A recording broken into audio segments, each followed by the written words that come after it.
Alhamdulillahirabbil alamin. Pagi yang agak mendung-mendung ini kita kembali melaksanakan kegiatan yang diantara kegiatan-kegiatan yang banyak kita milih yang terbaik pada saat ini berada di Majelis Ilmu. Amin ya rabbal alamin. Kira-kira kalau kita ke pasar bisa nggak ke pasar nih? Bisa. Kira-kira kalau kita pergi main ke rumah saudara bisa nggak? Bisa. Waktu pilihan yang milih siapa? Kita. Milih. Ntarnya habis ini mau kemana? Yang milih siapa? Kita juga ya. Baik, lanjut yang punya kitab ya. Ini masih tentang keimanan yang penting, yakni bagian dari rukun iman, yakni yang terakhir adalah iman kepada siapa itu? Pada malaikat-malaikat Allah. Siapa yang tahu halamannya dah? Halamannya halaman berapa itu? Iman kepada malaikat. Ada enggak? Halaman? Nah, iman kepada malaikat halaman 52 ya. 52, 53 terakhir ya. Baik, ini sebelum kita pindah kepada yang bahasan selanjutnya, kita baca bagian terakhir daripada kitab ini ya. Baca, ikutin. Bismillahirrahmanirrahim. Bismillahirrahmanirrahim. Bismillahirrahmanirrahim. Wa yajibul imanu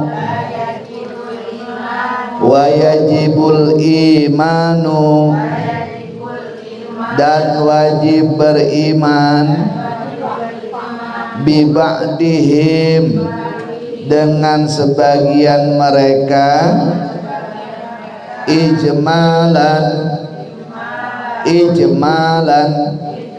secara garis besar, wahwa yaitu annalillahi meyakini bahwa Allah mempunyai malaikat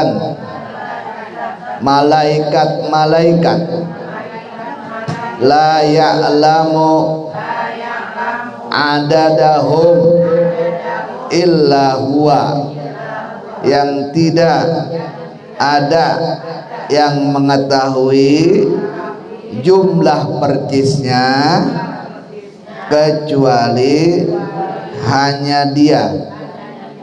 La ya'lamu adadahum, tidak ada yang mengetahui jumlah percisnya illa huwa, kecuali hanya Allah.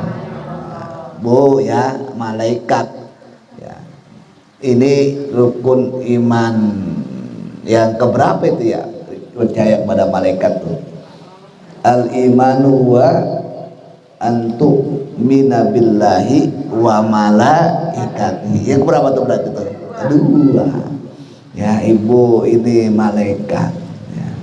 Ini udah dijelasin sih sama para ulama ya, yang bisa melihat malaikat itu adalah hanya para nabi.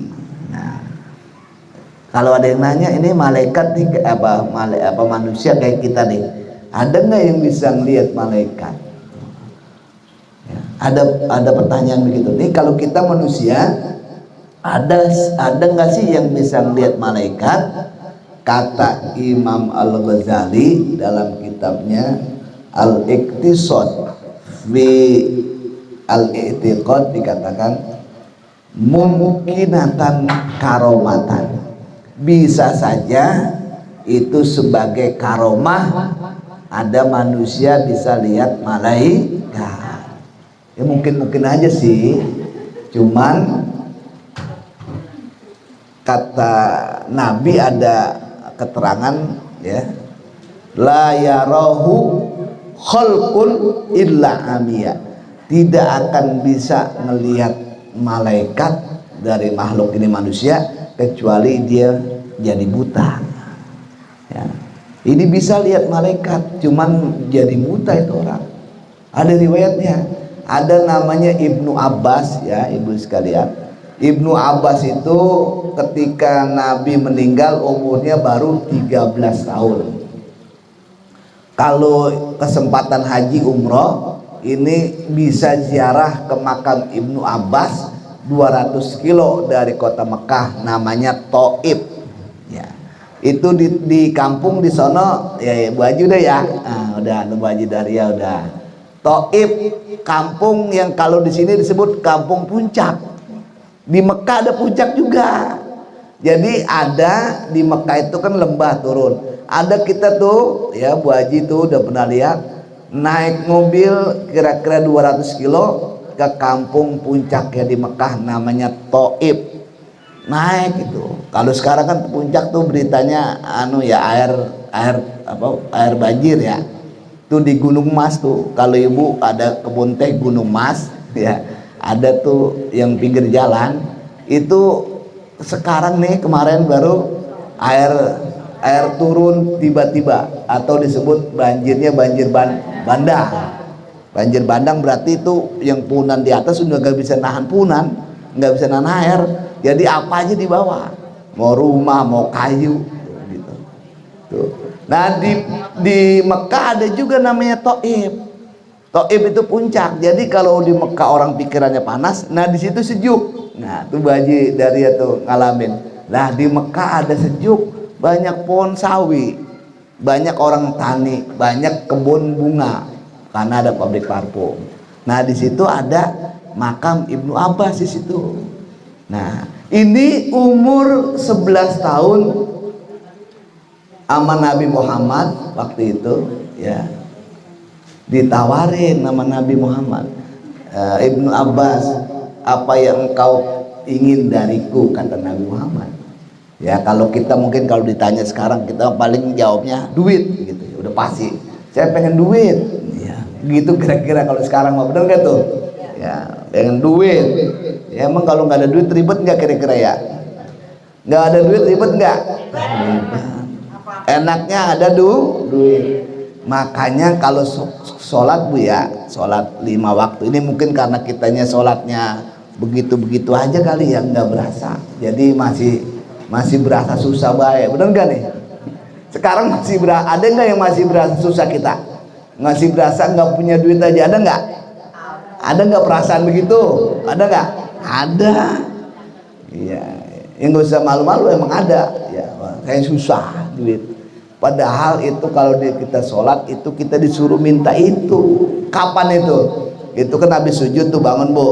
Rabbi gfirli warhamni wajburni. Tuh kata-kata wajburni itu arti bahasa Indonesianya apa sih? Kalau bahasa Arab agnini ya Allah ginan la akhafu faqr. Maksud kita tuh ngomong wajburni itu maksudnya ya Allah berikan saya ini kekayaan, nggak takut jadi orang fakir. Cuman karena kita mintanya ngomongnya nggak ngerti ya, sambil lalu aja, habis gitu buru-buru udah sujud lagi ya, bangun lagi. Jadi kita kagak berasa itu tuh udah puluhan tahun. Makanya jadi susah baik itu begitu. Ngapa? Mintanya enggak serius, mintanya sambil jalan aja. Padahal mah Rabbi gfirli, ya Allah ampunin saya, warhamni, rahmati saya ya Allah, bikin hati saya seneng, wajibuni, ya Allah beri saya harta, ya cukupin saya, ya kasih saya harta yang cukup yang banyak, biar bisa pergi haji, amin, biar bisa sedekah, amin, biar bisa bagi orang, amin. Nah karena kita mintanya kagak idem, ngertinya juga enggak, dan mintanya juga sembarangan aja, ya begitu dan tuh. Itu Ibnu Abbas yang dia minta enggak kayak kita minta duit, enggak. Yang dia minta, wahai Rasul, saya minta bisa ngelihat malaikat. pengennya minta sama Rasul biar bisa melihat malaikat. Nih yang kita udah ngaji 3 kali nih. Ini maksudnya kita malaikat apa sih? Dan ini mah orang yang umurnya 15 tahun tanpa kecuali, orangnya sehat akalnya. Mau siapa aja ya, 2 syaratnya tuh dia 15 tahun artinya udah balik, orangnya sehat akalnya ya, nggak berobat ke rumah sakit gerogol, wajib yakin seyakin-yakinnya adanya malaikat. Wajib percaya dalam hati seyakin-yakinnya kepada malaikat. Kalau itu nggak ada keyakinan, detik itu juga itu orang keluar dari agama Islam. Nauzubillah. Itu meyakin siapa juga nih, makanya dipelajarin, makanya penting ini mah. Kalau orang nggak ada keyakinan, imannya nggak sah, nggak jadi orang Islam, nggak jadi orang mukmin. Ya, ini Ibnu Abbas minta kepada Rasul dia bisa melihat itu namanya malaikat. Akhirnya kata Rasul, lam yarahu khalqun illa amiyah. Enggak bakalan bisa ngelihat kecuali matanya buta itu manusia kalau bisa ngelihat malaikat. Akhirnya kata Ibnu Abbas, ya enggak apa-apa dah, buta juga katanya, kata Ibnu Abbas. Tapi kalau bisa mas saya minta butanya matanya kalau udah sepuh-sepuh, udah umur 60 tahun ke sana. Kalau sekarang masih ini belajarnya repot kata Ibnu Abbas. Akhirnya benar ya, Ibnu Abbas selama hidupnya 2 kali ngelihat malaikat. Malaikat kan dari cahaya, dari atas sampai bawah dari cahaya. Lah kita itu lampu begini atau petromak aja matanya, jangan lama-lama setengah jam aja liatin cahaya, kira-kira jerorongan nggak? Gimana itu rasanya?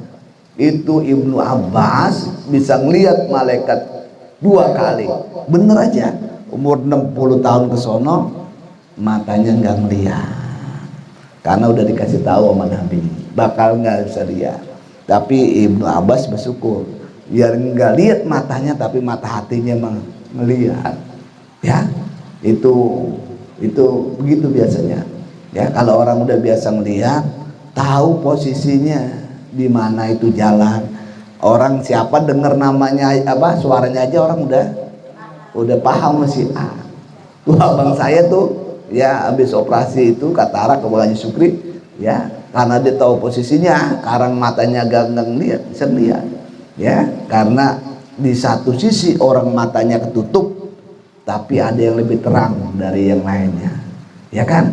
Ya biasa kan kalau kita keran ada 3 kita hidupin semua, kecil nggak airnya, matiin dah 1 yang hidup cuma 2 agak gedean.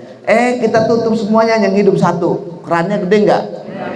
Kalau ketutup pasti ada yang lain yang lebih diberikan nama yang Maha Kuasa. Apa hatinya lebih terang, apa pendengarannya lebih jelas.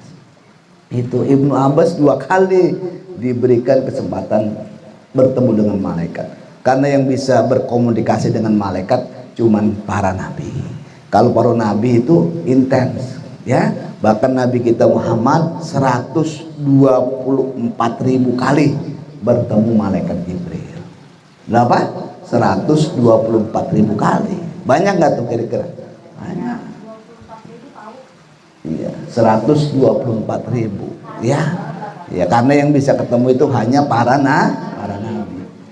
Itu malaikat bagaimana sih Bu? Ada nggak yang kira-kira malaikat katanya menyerupai? Malaikat mah bagaimana yang Maha Kuasa? Ada menyerupai manusia yang sempurna, manusia yang cakep, kalau laki-laki mah ganteng gitu. Ada itu. Ada orang cakep pada saat itu namanya Dahya Al-Kalabi. Dahya Al-Kalabi itu orang yang paling cakep dah, laki-laki ganteng pada saat itu. Itu malaikat menyerupai manusia ketika datengin Siti Maryam. Fatamassalaha basaron sawiyya dalam Al-Quran surat Maryam ayat 17. Itu malaikat menyerupai manusia yang sempurna, ganteng, luar biasa. Itu namanya menyerupai Dahya, namanya Dahya Al-Kalabi. Itu manusia yang bagus-bagus apa yang diserupai itu. Ya, malaikat kira-kira kita karena belum pernah lihat ya. Malaikat itu jumlahnya berapa sih kira-kira? malaikat. Jumlahnya berapa itu? Kita kan malaikat belajar lagi, malaikat belajar nih. Hah? Iya. Kalau jumlahnya malaikat yang tahu hanya Allah Subhanahu wa ta'ala. Sebagaimana dalam Al-Qur'an tuh, la ya'lamu junuda rabbika illahu. Enggak ada yang tahu jumlahnya malaikat-malaikat itu kecuali Allah Subhanahu wa ta'ala.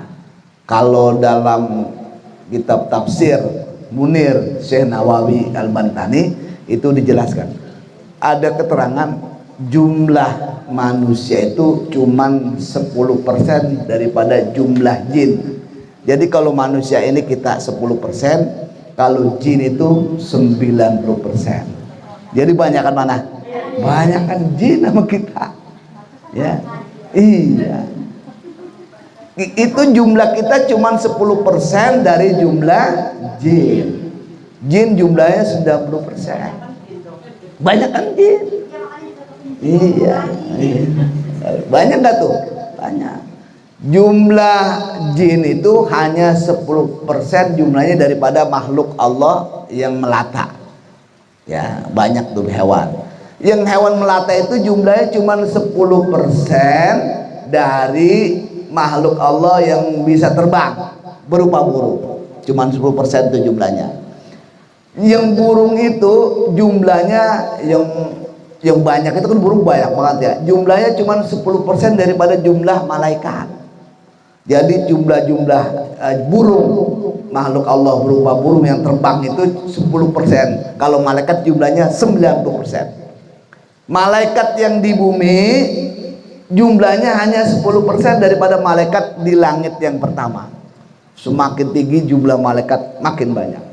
Ya, itu malaikat macam-macam kan kita udah kenalan. Yang minggu lalu kita belajar malaikat cuma 2 waktu itu. Malaikat apa tuh? Yang kita udah belajar minggu lalu, yang tentang Sayyidina Umar, Mungkar dan Nakir. Malaikat yang lain mabut cuma 1, ya, malaikat Mikael 1, Jibril 1. Yang di alam kubur ini malaikat dikasih 2, namanya malaikat apa? Mungkar dan Nakir. Maksud ini mah kita paham tuh, mengapa yang lain 1 ini 2? Karena memang urusannya berat di sini nih. Urusan di alam kubur memang berat. Makanya kalau kita sembahyang juga jangan buru-buru diajarin sama Nabi. Di ujung sebelum salam baca Allahumma inni a'udzubika min azabil qabri wa min azabil apa? Jahannam wa min fitnatil mahya wa mamat.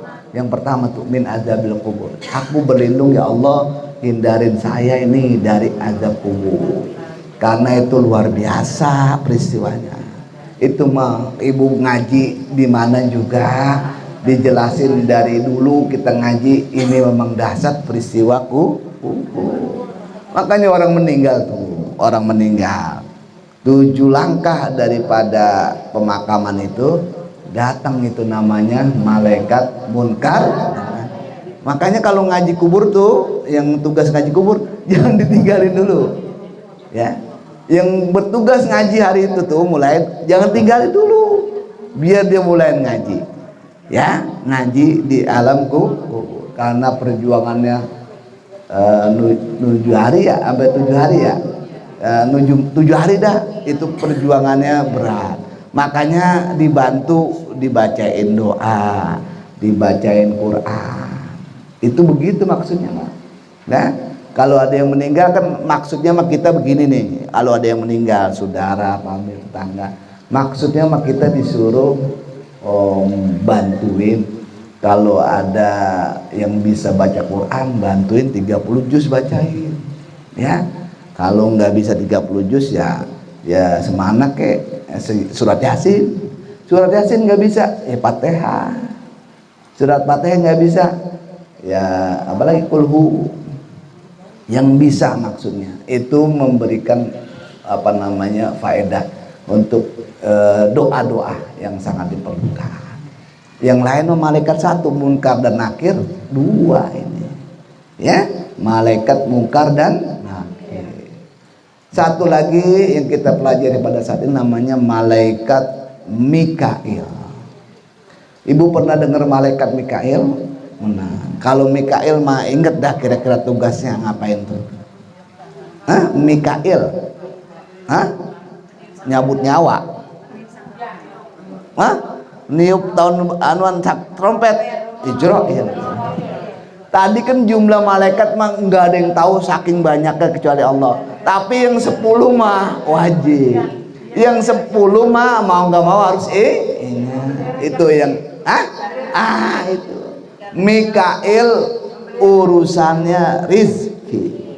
Jibril, Mikail, Israfil, Ijrail, Munkar dan Nakir, Raqib, Atid, Malik, Ridwan. Apal 10 bahkan ya. Ini mah mau nggak boleh ditawar lagi nih mah. Ya.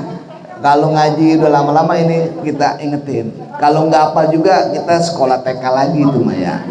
Ya. Ini mah yang TK bocah hafal semua itu. Iya. Udah kita belajar, yang penting namanya kurang ingat, kita tahu tuh yang namanya Mikail urusan rizki. Urusan duit. Duit ini yang paling penting. Urusan duit. Kalau kita udah belajar begini nih nanti pulang nih, kan kita belajar malaikat masalahnya. Malaikat itu kita pelajarin tujuannya biar supaya ya minimal saya sini yang ngomong pada saat ini ya, tujuannya kita lebih tenang kalau kita udah belajar tentang malaikat ini. Ada cahayanya dalam hati kita. Cahayanya apa? Cahayanya bahwa urusan rezeki ada bagiannya, namanya malaikat Mikail. Orang nggak usah jadi terlalu bagaimana ya, stres dan lain-lain, karena selama masih hidup itu orang rezekinya masih ada. Itu patokannya. Selama orang masih ada napasnya, masih ada nyawanya, masih hidup, pastikan rezekinya masih ada. Ya. Jadi dia tenang. Kalau masih ada kan berarti nggak mungkin lah kalau nggak ada rezekinya mah. Yang namanya orang masih hidup pasti ada rezekinya, masih ada rezekinya. Sehingga yang kira-kira urusan ini ya, ini kadang-kadang memang otak kita walaupun nggak cepet atau nggak dipelajarin, ini untuk urusan rezeki, urusan duit cepet banget ini. Ya, bener nggak itu kira-kira? Bener nggak begitu? Ini urusan rezeki kadang-kadang kalau salah mensikapi bisa repot. Mengapa? Nah itu pikirannya si Anu ya, kayaknya ngaji aja orang pernah, apalagi sembahyang, tapi duitnya banyak aja, itu heran. Pernah nggak ngomong begitu kira-kira? Nah, pernah nggak? Oh lu sembahyang aja kalau lagi inget doang, tapi duitnya banyak, bener katanya. Ya. Ada nggak pikiran kayak gitu? Ada. Namanya normal kalau orang begitu. Ada yang begitu kan pikirannya? Ya. Ini ibu-ibu ya, itu kalau kita punya pikiran begitu, itulah yang bikin lemes kita. Itulah awal yang membuat lemes kita. Mengapa? Karena yang menjadi ukuran adalah orang lain. Lah kita mau pakai sendal dia ya kagak sedang ukurannya. Bisa saja kekecilan, bisa saja kagak. Lah dia uangnya banyak, urusannya banyakan lagi. Ya, kelihatannya uangnya banyak, yang dibayar, yang dikeluarin lebih banyak lagi. Akhirnya dia juga yang dikasih sama kita punya pikiran seperti itu, yang dikasih sama kita cuman pusing doang. Ya. Jadi kalau kita udah yakin bahwa yang ngatur semuanya adalah malaikat, yang namanya malaikat pengatur rezeki, sehingga kita timbul rasa tenang. Ya udahlah, ya nyamanin aja. Ya. Kalau orang itu bukan yang diukur bukan lagi punya atau lagi ada yang jadi ukuran. Yang jadi ukuran itu orang bakalan disebut orang yang berhasil, orang yang selamat bila dalam keadaan terbatas, susah, tapi tetap ibadah. Biar dia dalam keadaan kekurangan, tapi tetap jalanin yang kewajiban. Itu baru direken yang paling mantap. Ya, Kalau dalam keadaan yang nyaman mah ya belum kelihatan ya. Itu malaikat pengatur rezeki namanya malaikat Mikail.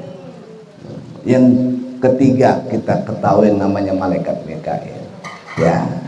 Kali ini Bu, biar kita batasin ya, satu lagi malaikat, jadi 4 yang kita kenal. Kalau tadi masalah malaikat rizki, yang satu lagi saya tambah biar supaya namanya dikit-dikit aja, namanya malaikat Malik. Malaikat Malik nih Ibu, kadang-kadang sering keliru atau karena jarang dengar ya, kalau ditanya ini malaikat Malik tugasnya ngapain ini, adanya di mana? Iya, malaikat Malik adanya di mana tugasnya? Urusannya urusan neraka ini malaikatnya. Kalau malaikat Ridwan sering dengar ini. Kalau malaikat Malik ini urusannya menjaga pintu neraka, urusannya bagian neraka, adanya di dalam neraka. Tapi malaikat Malik walaupun ada dalam neraka tapi rasanya enak, rasanya nyaman. Sama aja tuh orang yang kerja di departemen hukum, adanya di Cipinang, di dalam penjara adanya, tapi dia dipindahin nggak mau, dipindahin ke tempat lain nggak mau. Kenapa? Dia di situ jabatannya udah tinggi, jadi sipir, sering dibagi duit sama orang kalau lagi nengokin keluarganya yang ditahan di situ. Kalau ada yang nengokin dia dapat duit. Nah itu bisa ada di penjara kok nggak susah orang, karena dia dapat redo dari pemerintah. Dia bukan dalam rangka hukuman, tapi dalam rangka kerja, dapat keredoan, malah dapat gaji. Nah malaikat Malik tadi berada di dalam neraka tapi nggak berasa panas, nggak berasa susah, tapi berasa nyaman. Mengapa? Karena dia dapat redho dari Allah Subhanahu wa Ta'ala.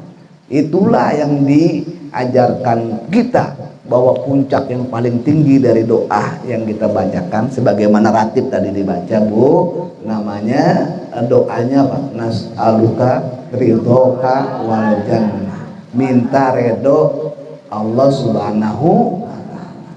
Ini puncaknya. Kalau yang Maha Kuasa redho sama kita dimanapun keadaannya, ya kita nyaman aja ya, redho ya, nyaman. Itu yang dimaksud dengan nas'aluka ridhoka wal jannah wa na'udzubika min sakhatika. Nah, itu yang namanya nyaman. Kalau udah nyaman ini enak Bu, ada di mana juga ya posisinya. Cuman kita itu susah dapat nyamannya ini ya. Kadang-kadang kita dapatnya cuma separuh ya. Bagaimana yang maksud dengan separuh? Maksudnya mah dimulai dari rumah kita juga. Kadang-kadang ya itu tanpa disadari ya, istri atau orang tua atau ibu ya,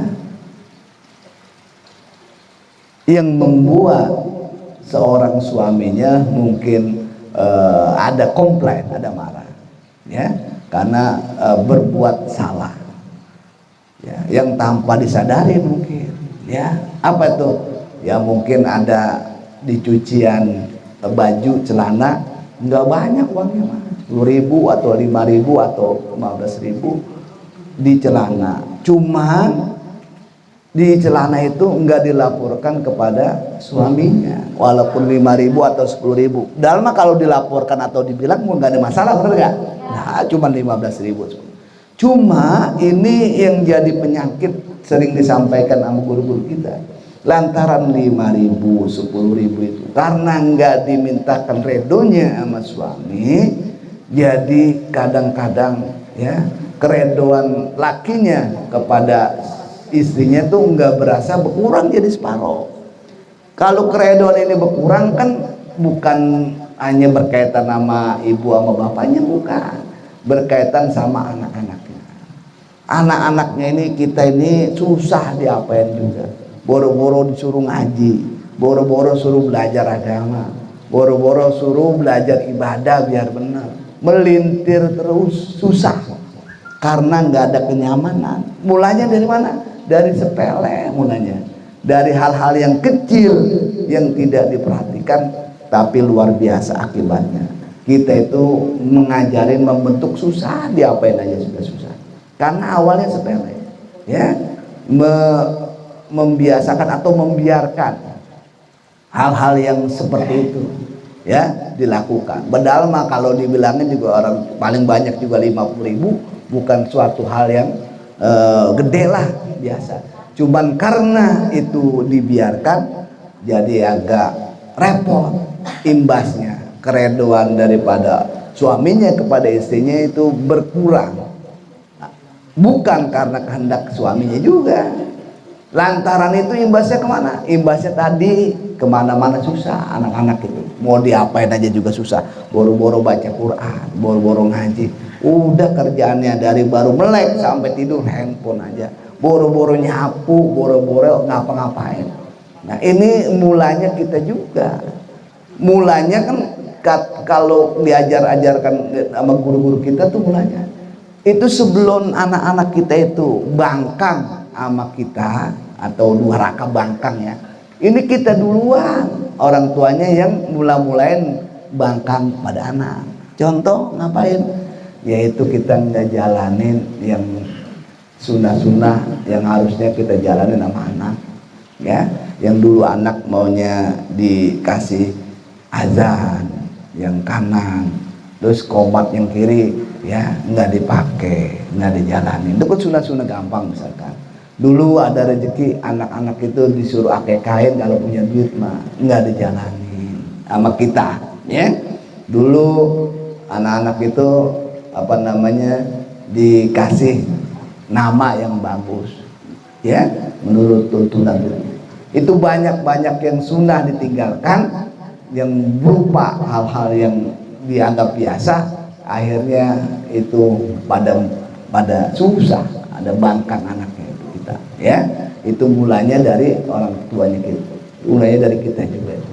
Itu kadang kurang dipikirin ya. Mulai sekarang mah nih biar ada hasil daripada kita ngaji, zikir-zikir yang dibaca, kemudian apa namanya surat Yasin dan lainnya ya, pulang ini kita punya apa namanya pendengaran yang kita dapat tadi berkaitan dengan pelajaran kita bagian akhir daripada iman kepada malaikat ini, yang mulai tadi yang sedikit-sedikit yang kita udah pernah dengar kita jalani.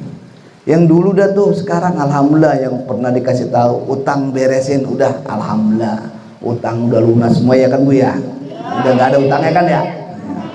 Mau utang gede mau itu udah buru-buru utang ya. Utang jangan dah kalau bisa ya, walaupun boleh keterangan kalau buat usaha utang apa jangan, mendingan jangan. Itu udah dikasih tahu tuh, utang beres-beresin. Yang kedua sama temen, sama saudara, sama sahabat, sama tetangga ya udah dikurangin. Kalau perlu dia bilang begini, saya mohon maaf ya kalau ada salah-salah kata sengaja maupun enggak sengaja, diredoin ya, sama-sama redo ya, ya redo gitu. Nah, nomor 2 tuh. Habis itu apa? Habis itu kan kita ingetin lagi tuh, kita udah mulai pakai sholat sunnah taubat. Sholat sunnah taubat gimana sih? Sholat sunnah dewek. Sholat sunnah taubat 2 rakaat sama Allah. Ya Allah, saya mohon ampun dosa saya banyak banget nih ya, yang lahir batin ya. Udah begitu apa namanya 3 itu berarti kan kita udah upayakan yang namanya bangunan mah kita udah renovasi ya, udah bersihin dari orang, dari Allah kita udah mohon maaf, itu udah dirapiin, baru dibeliin perabotan maksudnya mah. Jangan rumah masih bolong, masih berantakan, banyak sesek, banyak abang-abang, udah dibeliin dipan apa namanya bangku yang baru, lemari yang baru. Kurang gimana, bagus nggak tuh? Nggak cocok, salah. Dibersihin dulu, renovasi, baru diisi barang-barang yang bagus-bagus tuh rumah. Kita juga begitu. Nih kita udah tadi jalanin, emang maaf udah kita minta, utang juga udah kita kurangi, kemudian sama Allah juga kita udah mau apa namanya sholat tobat minta ampun, baru isi sama kita tuh bacaan itu tuh zikir ratib, jangan sampai lupa, bacaan dalail, baca yasin, ngaji Al-Quran isi itu namanya udah bersolek, udah berhias ya. Itu pakai begitu sudah, tambahin sholawat, ngaji juga di mana-mana, didengerin, dicatat kalau perlu buat inget-ingetan. Nah habis itu baru berasa itu kita ada perubahan. Kalau belum dijalanin belum berasa, masih berulang aja belibet begitu, waktunya aja habis karena posisi kita badannya lemah sakit, baru mau nginget, waduh gimana ya. Sebisa mungkin tuh jangan lama-lama, kita jalanin aja biar supaya kita bersihin diri sendiri, kita isi yang banyak, baru itu ada yang disebut rasa dalam badan kita. Karena kalau nggak begitu rasa nggak datang-datang itu ya. Kalau begitu repot, nanti kita ngerinya bablas. Kan paling penting, paling mahal rasa, paling mahal tuh rasa. Ada malaikat di kanan kita, di kiri kita, rasa ada yang mantau terus kayak CCTV ya.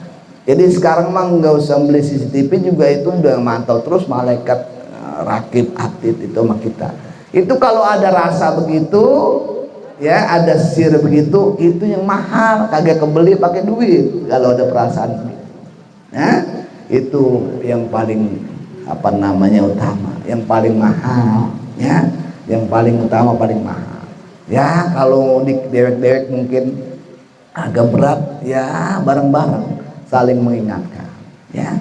Ya udah, yang ibaratnya Hawa ya, Hawa mah semakin tambahnya umur Hawa bukan berarti tambah kurang, Hawanya tambah kenceng. Coba dah umur misalkan 50 jadi 50 aja 6, tuh Hawa pengen yang bukan tambah kendor, hawanya semakin meningkat, cuman fisik udah nggak menolong, badannya udah nggak bantu, hawa masih pengen. Udah sepuh diajak ke Bali, mau ke Bali mah, bener nggak? Walaupun pakai roda nggak apa-apa pakai roda, bener nggak tuh begitu? Hawa. Jadi meningkatnya umur bukan berarti hawa kita makin berkurang, ya. Makanya kita harus ya, namanya orang mau sehat ya harus berobat, mau mendingan ya harus usaha, mau beneran mau enakan ya juga ada upaya yang keras ya. Kalau kita mau sehat aja berobat ogah, bagaimana mulanya? Kalau kita pengen berubah mulainya kagak, bagaimana ya? Ya itu saja tentang iman kepada malaikat ya. Rukun iman yang keberapa tuh Bu? Kedua. Ingetin, kalau ada mah catatan, kalau ada buku ini nih ya, tuh udah ada yang punya, ini udah mau nyampe ujung Bu, tuh tinggal dikit lagi habis, nanti kita ulangin lagi insya Allah ya. Paham ya Bu ya? Dikit-dikit aja yang kita bisa jalanin, kita pakai biar supaya dikit-dikit kita berubah menjadi yang lebih baik. Amin ya robbal